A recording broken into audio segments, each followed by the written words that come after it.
Bonjour et bienvenue à Sortir de la boîte, une série de podcasts qui met en lumière les organismes communautaires de la région.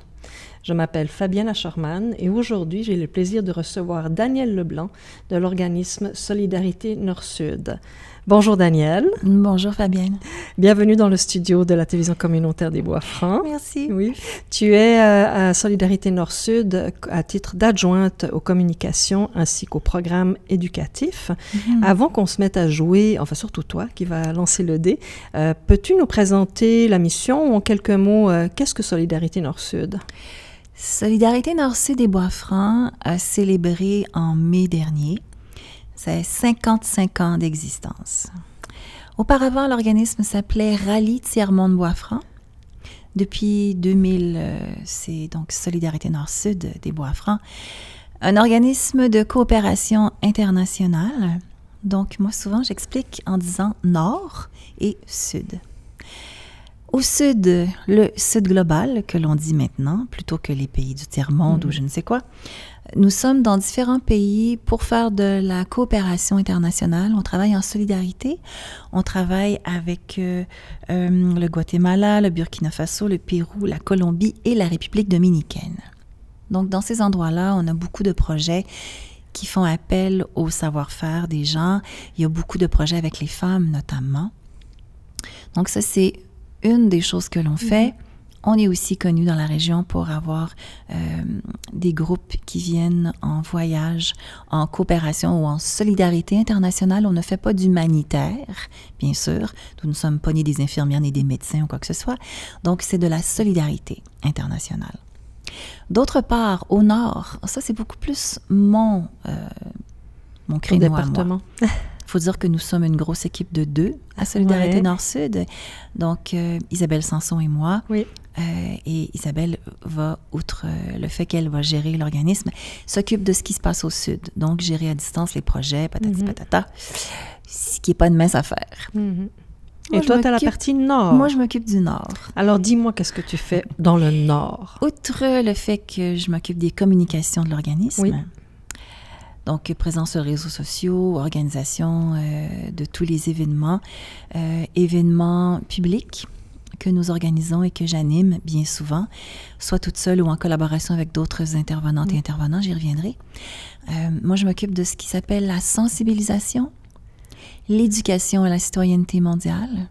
Nous sommes dans les écoles primaires, secondaires, cégep. Nous sommes un organisme régional, donc c'est partout au centre du Québec. Ce qui fait que j'ai des collaboratrices et des collaborateurs partout au centre du Québec pour justement présenter des événements publics. On parle de mieux vivre ensemble, on tente d'enrayer le racisme, de faire comprendre aux gens ce qui se passe entre ici et ailleurs, le ailleurs dans le monde. On est tous et toutes interreliés et on présente des activités publiques et des animations jeunesse pour refléter le fait que au niveau social, au niveau économique, au niveau culturel, au niveau de l'environnement également, ben, on est tous et toutes interreliés. D'ailleurs, par définition, un OCI, organisme de coopération internationale, la mission de base, on est plus de 72 OCI au Québec et nous sommes membres de l'Association québécoise des organismes de coopération internationale. Un bel acronyme. Notre mission de base, c'est Ensemble pour la défense et la promotion des droits humains, ou si vous préférez les droits de la personne, droits des femmes et égalité des genres, pour l'environnement et pour la paix. Vous avez un beau programme, déjà, comme tu dis, une partie nord, une partie sud. Voilà. Ça fait rêver grand, en tout cas. Je suis curieuse par rapport à la portion sud. Tu parles que vous êtes présent dans différents pays dans l'hémisphère sud, les pays que tu as nommés précédemment. Concrètement, bon, il y a une gestion à distance, c'est ce que tu nommais tantôt, mais concrètement, qu'est-ce que ça représente? Est-ce que moi, comme citoyenne de Victoriaville, de quelle façon je peux être interpellée ou quel genre d'action je pourrais poser ou quel geste je pourrais poser en lien avec le Guatemala, par exemple? Mais en fait, tous les projets que nous avons au Sud, il est possible, dans la plupart des cas, d'y aller et de prêter main forte dans, exemple, la construction d'une garderie ou autre projet qui se passe là-bas. Au Burkina Faso, on ne peut pas voyager. il y a eu un coup d'État et pour des raisons politiques, l'équilibre n'est pas revenu, on va le dire comme ça. Dans les faits, quand on voyage avec les partenaires que nous avons au Sud, je tiens à dire que ce sont nos partenaires, ce ne sont pas des bénéficiaires. Nuance importante dans les termes et dans la façon que l'on a de travailler avec eux. On fait appel à leur connaissance, à leur savoir et on leur demande quels sont leurs besoins. Si quelqu'un d'ici veut voyager avec nous dans un pays où nous avons des partenaires, ben, c'est un peu complexe là, comme réponse. Il faut nous téléphoner et Isabelle Sanson va s'occuper de cela. Oui, on peut prêter main forte. On peut aussi faire un don et vous êtes absolument certain que l'argent va se rendre parce que nous sommes le seul organisme au centre du Québec reconnu par le gouvernement, tant au Québec que Canada. Donc, ça vous assure non seulement que oui, votre don ira au bon endroit. Et si vous voyagez avec nous, vous êtes en sécurité dans un endroit où c'est agréable de contribuer bénévolement et de pouvoir faire une différence parce que nous sommes directement connectés aux besoins des gens qui sont là-bas reliés à nos projets. Quand tu parles de partenaires, donc prêter main forte, c'est Nord qui prête main forte au Sud. Est-ce qu'on peut parler du Sud qui prête main forte au Nord? Bien, on peut parler du Sud qui s'en vient vivre au Nord. Et là, c'est là que moi, j'interviens dans mes animations jeunesse et mes événements publics parce que, exemple, Fabienne, je ne peux pas donner une expérience sur le racisme. Je peux en parler, je peux donner des statistiques, mais je ne vais pas commencer à dire ce que c'est littéralement le racisme parce que je ne l'ai pas vécu. Alors, si je veux faire une intervention en sensibilisation sur le racisme, j'aurai avec moi une personne qui est née ailleurs, qui est venue vivre ici et qui pourra en parler en connaissance de cause. Nous avons comme principe dans les OCI, ne parlez pas d'elle sans elle, ne parlez pas d'eux sans eux. On ne peut pas prétendre connaître l'Afrique, même si nous sommes au Burkina Faso depuis bien des années et que ce sont des Burkinabés qui travaillent dans les projets que nous avons là-bas. Je ne prétendrai jamais que je connais l'Afrique parce que nous avons des projets au Burkina Faso.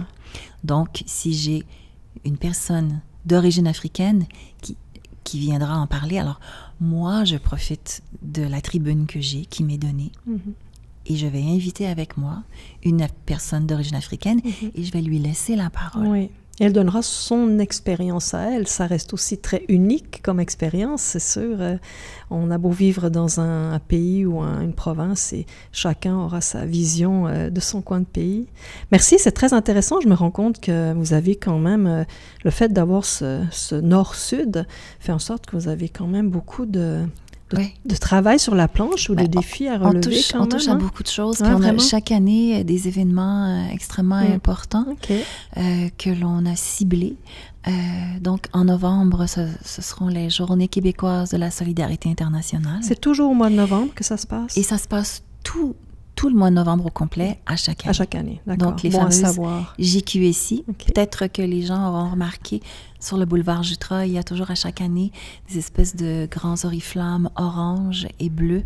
Alors, il y a le logo de Solidarité Nord-Sud. Intéressant. Et donc, c'est une des façons que l'on peut travailler en communication pour parler de ça. Les Journées québécoises de la solidarité internationale, ça concerne tout le monde. Oui. Et quand Solidarité Nord-Sud présente une activité publique, c'est toujours gratuit. Oui, c'est intéressant. Et c'est vrai qu'avec toutes les personnes immigrantes, ça peut donner une belle porte ouverte. Tu parles de sensibilisation. Oui. Ça peut permettre de créer des liens, en tout cas. Absolument. Danielle, je serais comme... j'ai comme l'élan de te suggérer de saisir le dé. Donc, tu es toi-même animatrice de la série Sortir de la boîte. Tu connais le principe. Pour nos auditeurs, je vais peut-être le représenter. Donc, tu as ce dé-là dans la main qui comporte sur ses facettes différents thèmes, impact, souvenir, rêve, entre autres. Et puis, en jetant le dé, bien évidemment, il y a un thème qui va sortir. Tu auras le choix de la carte, du thème que le dé t'a proposé. Je te lirai la question et puis, évidemment, tu donneras ton point de vue au sujet de cette question-là. Alors, c'est parti. Donc tu commences en fait avec un choix. Tu as le choix entre défi, souvenir, curiosité, impact et rêve. Tiens donc. Voilà. Combien d'années ça fait que tu travailles à Solidarité Nord-Sud, Danielle? Depuis septembre 2018. 2018, oui, ça fait quelques années déjà. Donc, voici la question. Si tu devais décrire votre mission en un mot inattendu, lequel choisirais-tu et pourquoi? Ça, c'est une question de curiosité. Si tu devais décrire cette mission que tu nous as vraiment bien décrite, en un mot inattendu, lequel choisirais-tu et pourquoi?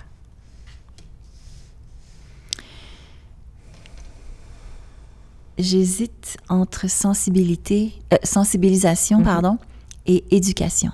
Alors, donne-nous pourquoi sensibilisation et pourquoi éducation. Mon rôle, c'est de sensibiliser les gens pour les amener à se mobiliser. Mais à travers la sensibilisation, il y a l'éducation. Nous, on dit qu'on fait de l'éducation à la citoyenneté mondiale. Donc, sortir de notre petite bulle protégée et de relever la tête et de dire « Ah, je ne suis pas toute seule sur la Terre. Il y a autre chose qui se passe. » Dans l'éducation, il y a nécessairement le fait de s'élever. Quand on fait de l'ECM, éducation, la citoyenneté mondiale, on désire ardemment que les gens ouvrent les yeux, avec beaucoup d'ouverture, oui, et avec beaucoup de sensibilité, avec beaucoup de bienveillance et d'accueil envers les gens qui viennent vivre ici. De curiosité. De curiosité, dans le bon sens du terme. Oui, absolument. Victoriaville étant une ville d'accueil pour les réfugiés, il y a de plus en plus de gens qui viennent vivre dans notre communauté, qui ont beaucoup à nous apporter. Mais, Fabienne, qu'est-ce qu'on serait sans les sushis, la pizza et je ne sais quoi encore qui n'a pas été inventé au Québec, que je sache, mais tout le monde en mange et tout le monde en raffole. Les gens qui viennent vivre chez nous nous apportent leur richesse, leur couleur, leur savoir, leur expertise dans toutes sortes de domaines. Donc, il y a aussi ça. Sensibiliser les gens et les amener à se mobiliser, c'est aussi parce que on parle de droits humains, on parle d'environnement. Et dans ces deux cas, je suis fièrement membre de Mères au front Arthabasca Érable. Il y a dans ce désir de sensibiliser et d'informer et d'éduquer, un désir de mobiliser aussi, de prendre la parole, de dire non, là, ça suffit, je ne suis pas d'accord avec ce qui se passe, voici pourquoi. Parce que j'ai été informée, parce que j'ai une éducation, parce que j'ai compris ce qui se passe, et un coup qu'on est ouvert et conscient, ben on ne peut pas retourner en arrière. Donc, c'est le souhait que je fais, de pouvoir ouvrir les perspectives des hommes et des femmes qui écoutent, qui viennent, qui lisent ce qu'on a à offrir. Dans notre association, on a énormément d'outils pédagogiques qui nous sont déjà fournis par la COSI. Donc, c'est avec ça qu'on travaille pendant les Journées québécoises de la solidarité internationale, mais pendant tous les événements tout au cours de l'année. Donc, c'est toujours... Est-ce qu'on peut se présenter à votre association et demander à avoir accès à ces outils-là, ou c'est vous expressément qui les utilisez pour vos campagnes de sensibilisation et d'éducation? Mais on a chaque année une fameuse bande dessinée, comme un roman graphique pour adultes. Dans la dernière année, en 2025, c'était sur Paulo Freire. Et à chaque année, il y a des outils comme ça que l'on donne. On a accès gratuitement à tout ça à travers notre association toujours. Et on en distribue. Donc, si vous venez dans nos événements publics gratuits, vous pourrez avoir ça. Il y a des fiches pédagogiques aussi que nous fournissons gratuitement aux enseignantes et enseignants qui nous reçoivent dans les écoles. En novembre, entre autres, et au printemps aussi. Mais évidemment, si vous communiquez avec nous et que vous avez envie d'avoir certains outils pédagogiques, nous en avons quelques exemplaires et il me fera plaisir de vous en donner. C'est bien, on sait à qui s'adresser, en tout cas, Danielle. Alors, je te propose un deuxième coup de dé pour trouver, faire sortir une autre carte. Oh là là! Tiens. Vas-y, encore une. Ou si tu veux relancer le défi, c'est le défi. Mais ça va être un défi si tu le souhaites. Défi. Voilà. Alors, Danielle, quel sacrifice avez-vous dû, ta collègue et toi, ou toi-même, faire pour mener à bien votre mission? Quel sacrifice avez-vous dû, si vous avez dû en faire, pour mener à bien votre mission, est-ce qu'il y a un souvenir d'un sacrifice ou d'un choix peut-être déchirant ou un projet qui n'a pas pu être mené à terme pour toutes sortes de raisons qui te vient en tête? Parce que vous couvrez quand même beaucoup de... Tu sais, quand tu énumères la sensibilisation qu'on fait sur les différents sujets, l'éducation, il y en a peut-être un qui malheureusement n'a pas pu voir le jour. Un sacrifice, oui et non. Disons que à tout moment, on aimerait avoir davantage d'argent pour faire davantage de projets. Oui. Avez-vous des bénévoles? On n'en a pas beaucoup. Pas beaucoup, mais vous avez un conseil d'administration, oui, comme tous les organismes communautaires. Voilà. Vos bénévoles se trouvent là. Est-ce que c'est un souhait de l'association d'avoir davantage de bénévoles? Ce serait extrêmement intéressant. Particulièrement dans la mesure où ce sont ce que j'appelle des retraités fringants. Les personnes qui sont à la retraite, mais qui ont encore beaucoup d'énergie à donner, qui ont eu des connaissances, qui ont eu une vie remplie et qui ont aussi les moyens, ce sont ces personnes-là qui voyagent avec nous à l'étranger.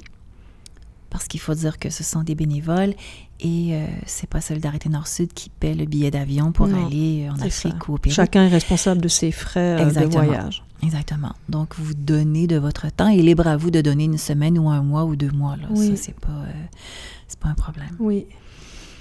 Quand on a des choix à faire, que ce soit à l'étranger sur certains projets, ça arrive, que ce soit ici au Nord dans les sensibilisations qu'on voudrait faire, évidemment qu'on a déjà dû reculer sur certaines choses, comme n'importe quel organisme. Oui, c'est ça.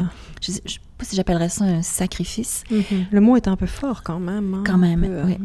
Parce que quand on travaille en sensibilisation, comme là, bientôt, ce seront les JQSI sur tout le mois de novembre. Quand on travaille en sensibilisation, donc, on est devant un budget X pour avoir des personnes qui vont venir faire une causerie, une conférence, par exemple. Oui. Donc, moi, je vais dire à ma collègue, j'aimerais ça avoir tel invité, mais tel invité, ça va coûter tout le budget de toutes les activités de tout le mois de novembre. Bien sûr. Ce sont des contraintes budgétaires. Il faut se rabattre, donc c'est ça. C'est beaucoup plus ça. La contrainte budgétaire fait en sorte que, on va peut-être pas être capable d'inviter cette personne. Oui, tout à fait. Quand je présente les JQSI ou toute autre activité durant l'année, on a besoin d'avoir de la visibilité pour que les gens en soient informés. Donc, c'est aussi ce morceau-là qui peut être plus difficile. La visibilité, c'est ça que tu veux dire? Que la population soit informée des événements? Mais que la population reconnaisse notre travail, notre existence même. Oui. Donc, de savoir qu'est-ce que Solidarité Nord-Sud des Bois-Francs fait. Oui. Pourquoi on est là, à quoi on sert, et de vraiment comprendre que oui, on peut contribuer. On peut participer aux activités, on peut être sur le conseil d'administration, on peut être bénévole dans certains événements. Tout à fait.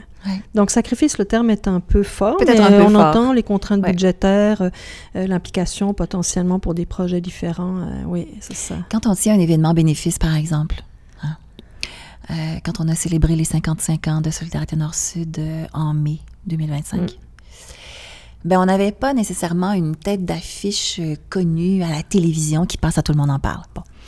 Mais on aimerait ça, être capable de payer un cachet substantiel pour avoir une personne qui va attirer du public pour qu'au final, on puisse avoir un événement bénéfice qui soit satisfaisant. Qui soit satisfaisant et d'être capable de redistribuer des montants intéressants et de poursuivre la mission. Oui, tout à fait. On ne peut pas...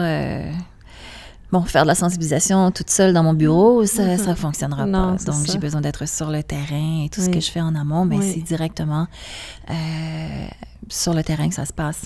D'ailleurs, j'ai beaucoup de collaboratrices et de collaborateurs sur le terrain. En fait, pendant les prochaines JQSI en novembre qui vient, on travaille souvent avec « Prends ta place dans l'érable ». Et on prépare des ateliers culinaires qui se dérouleront très bientôt. Et la programmation n'est pas toute sortie, mais ça s'en vient. Donc, Prends ta place dans l'érable, c'est une organisation collée sur emploi Impact Emploi de l'érable, voilà. Et on travaille avec eux un peu de la même façon que l'on travaille avec le Comité d'accueil international des bois francs dans la région de Victoriaville. Alors ça, ce sont des femmes avec qui je collabore beaucoup dans la présentation d'événements publics pendant les GQSI et pendant tout au cours de l'année. Oui, c'est ça. Mais ils sont concernés par cet événement du mois de novembre aussi pour leur visibilité, pour leur clientèle liée à l'immigration, par exemple. Exactement. Donc, des ateliers culinaires animés par des personnes nées ailleurs, venues vivre dans notre communauté. Alors, on peut... Donc, une chance pour une opportunité, une occasion de goûter apprendre à quelque chose qu'on connaît pas. Cuisiner cette nouvelle recette et y goûter. Mais oui. Tout le monde ensemble autour de la table. Donc, c'est... séduire par le ventre. Absolument, ça fonctionne toujours. Oui, c'est ça. Mais il y a la musique aussi. Oui, la musique aussi, la danse. Oui, c'est vrai, les arts, on parle de sensibilisation, il y a le fait de parler ou de présenter quelque chose ou d'inviter quelqu'un qui s'exprime, mais il y a plein de façons de sensibiliser, effectivement, les arts en étant et tout temps. Absolument. Il nous resterait encore le temps pour un coup de dé, Danielle, si tu veux bien le lancer encore une fois. Alors, curiosité pour une deuxième fois. Pour une deuxième fois, voilà. Alors, Danielle, quelle nouvelle découverte ou apprentissage as-tu fait récemment dans ton domaine de travail, dans ton champ d'expertise? Est-ce que tu en as déjà fait pour commencer une nouvelle découverte ou un nouvel apprentissage, quelque chose que tu as appris récemment dans ton domaine? J'ai envie de parler de la création des alliés, qui n'est pas une découverte, qui est plutôt une alliance que nous avons mis de l'avant. D'accord. Plusieurs organismes de chez nous qui se donnent la main. Les alliés, ça s'écrit pas comme on l'entend, ça s'écrit A-L-I-E-E-S. Okay. L'Alliance pour des luttes inclusives, éducatives, engagées et solidaires. C'est un acronyme, alors, c'est ça que je comprends. Alors, le Comité d'accueil international des bois francs, la Maison des femmes des bois francs, la table de concertation du mouvement des femmes du centre du Québec, Mère au front Arthabasca érable, les femmes abénaquises et Solidarité Nord-Sud des bois francs. Donc, un regroupement, une forme de collaboration, en fait. Oui, nous sommes des actrices de changement. D'accord. Vouées à la défense et la promotion des droits des femmes dans la spécifiquement. Région. Donc, c'est vraiment dédié, ce mouvement est dédié aux femmes, précisément. Voilà. Et ça nous permet de nous regrouper, de travailler ensemble sur des événements. Autrement dit, on va collaborer ensemble sur la prochaine marche mondiale des femmes qui aura lieu le 18 octobre dans la ville de Québec. Nous collaborons pour, à chaque année, commémorer le triste événement de Polytechnique. Donc ça, c'est à chaque année le 6 décembre. Et tout au long de l'année, il y a d'autres activités où les alliés sont en action, en mobilisation.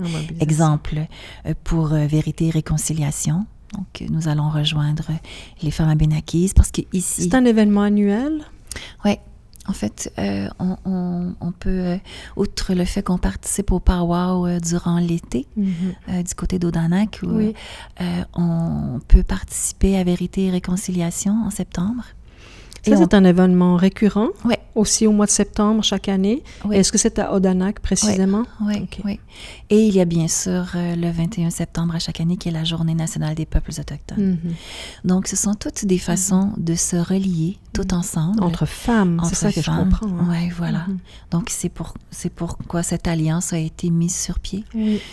Et de vraiment mettre de l'avant la force des femmes, de vraiment mettre de l'avant tout ce qui se fait dans la région. Il faut savoir qu'ici, c'est un territoire abénaki, ici au centre du Québec, ainsi que l'Estrie au complet, dans le Vermont, et etc., beaucoup plus loin. Et donc, on travaille en collaboration, donc des femmes qui travaillent dans ces organismes-là et ou des femmes qui sont bénévoles dans ces organismes-là.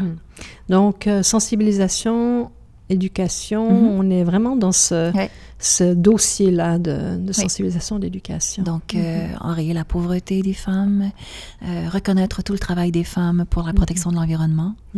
Ici, comme partout ailleurs, il y a des Greta... Dirais-tu qu'il est spécifiquement féminin? Il y a des Greta Thunberg partout sur la planète et les femmes autochtones sont particulièrement engagées, impliquées pour l'environnement au Canada. Ça, tu peux le constater quand tu es sur les tables de concertation ou bien quand tu es collaboratrice sur ces regroupements. Voilà. Je pense qu'on aurait encore un petit coup de dé rapide. Ah oui, on va essayer de ne pas tomber sur la curiosité. On va essayer de rouler ça. Alors voilà, ton vœu est exaucé. Un rapide souvenir, Danielle. Voilà. Alors, quel est le souvenir le plus émouvant d'un témoignage de reconnaissance que tu aies reçu de la part de la communauté dans laquelle tu vis ou dans un contexte professionnel en lien avec l'association? Un souvenir émouvant, un témoignage de reconnaissance que tu as reçu. Est-ce que tu te rappelles? C'est nécessairement relié au Comité d'accueil international. Je travaille beaucoup avec Mariela Grobert-Martinez. Mariela est ici depuis plus de 20 ans. Elle travaille sur le projet Ici Femmes. Je suis souvent à ses côtés dans plusieurs événements. Le 8 mars à chaque année, c'est sûr que c'est avec Mariela. Ça fait plusieurs organisations qu'on fait ensemble, entre autres. Puis il y a la Maison des femmes, puis la Table des femmes et tout ça. Entre autres, le fameux micro ouvert, lorsqu'on donne la parole aux femmes. Et lorsque on entend toutes ces femmes-là nées ailleurs qui sont venues vivre chez nous, oui, elles sont peut-être arrivées ici en réfugiés, mais elles se sont extrêmement rapidement intégrées. Elles ont appris le français quand c'est le cas. Et elles expliquent. Et même celles qui ne peuvent pas encore travailler sont bénévoles. J'ai plusieurs exemples que je pourrais vous donner. Oui. Est-ce qu'il y a un témoignage de reconnaissance à travers toutes ces femmes-là? Quelque chose dont tu te souviens qui t'a touché ou qui t'a ému de la part d'une de ces femmes? Je me suis fait dire, c'est bon, Danielle, quand tu parles de nous, tu dis des Québécoises d'adoption. Je tente toujours d'utiliser des termes bienveillants, respectueux. J'essaie. Et ça fait écho quand tu utilises... Les femmes racisées, les femmes immigrantes. Tu sais, c'est comme si je vais te pointer, je vais te le redire une autre fois que tu es racisée, ça suffit. Alors, une rencontre entre femmes québécoises ou centricoises d'origine et d'adoption. Ah, tiens, ça commence par centricoise. Moi aussi, je suis une centricoise, donc. Et je me suis fait dire ça il y a quelques années. Une expression qui rassemble. Merci de nous déterminer comme ça. Nous sommes incluses, nous sommes intégrés avec toi dans la communauté.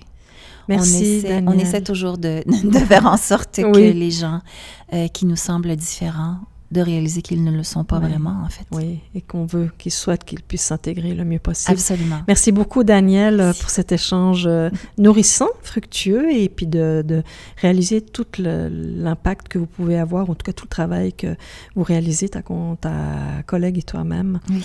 Alors, c'est ce qui met fin à cet entretien. Merci à toi, Danielle. C'est ainsi que se termine ce podcast Sortir de la boîte avec Danielle Leblanc de Solidarité Nord-Sud des Bois-Francs. Il vous est possible de visionner ou d'écouter d'autres podcasts de cette même série-là.